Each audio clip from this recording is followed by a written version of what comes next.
Кыргызстанда айыл чарба тармагында техникалык өсүмдүктөрдүн сапатын дагы, өндүрүмдүүлүгүн дагы, баасын дагы кармай албай атабыз. Убагында Кыргызстан пахта өндүрүү боюнча дүйнөдө 10-чу орунда турган. Сапаты боюнча тең тайлашкан. Бүгүнкү күндө эмне болуп атат?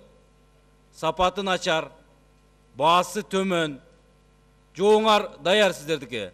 Биржа дейсиздер. Экономика министрлиги айтып атат. Дүйнөлүк баа көтөрүлгөн менен Кыргызстанда баа көтөрүлбөй атат. Себеби сапаты начар деп. Ошонун кесепетинен дыйкандар тынбай зонок кылып, бүгүн күз күрөш деп жыйын теримди топтоп олтурат, сата албай. Сатып көмүр алайын десе баасы төмөн. Жомарт Кайыпов ошол жерде туруп айткан. Эки Кытай келип азыр эксперт изилдеп атат деп. О Кытайдын аты дагы жок экен. Же кайсы компаниядан айткан эмес. Айтканына бир айга жакын болуп атат. Эмне болду ал эки Кытай? Бар Кытайбы же жок Кытайбы ал? Дыйкандарга жообун качан берет?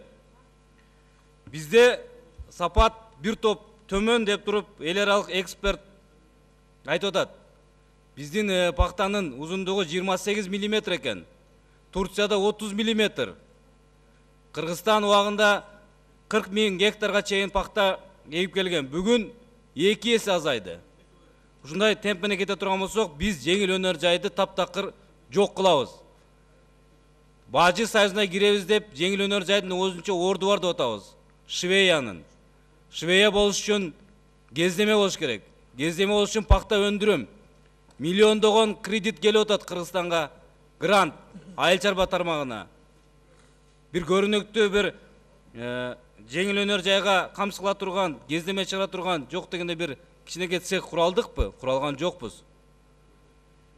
Бул жалпы комплекстүү маселе, урматтуу Ашырбек Мойдонович.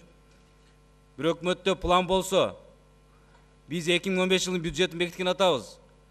Бир ушул жеңил өнөр жайды кармап калуу максатында, дыйкандарга жакындан жардам берүү максатында эмне иш пландары бар? Бир маалымат берсин. Жана эки Кытай келип туруп, ченемсиз пахтан алабыз деп айтып, муну айыл чарба министри да тасыктаган. Жүрөт деп. Каерде жүрөт? Кайсыл менен сүйлөштү? Канчадан алат? Жообу барбы же жокпу? Жооп берсин, рахмат.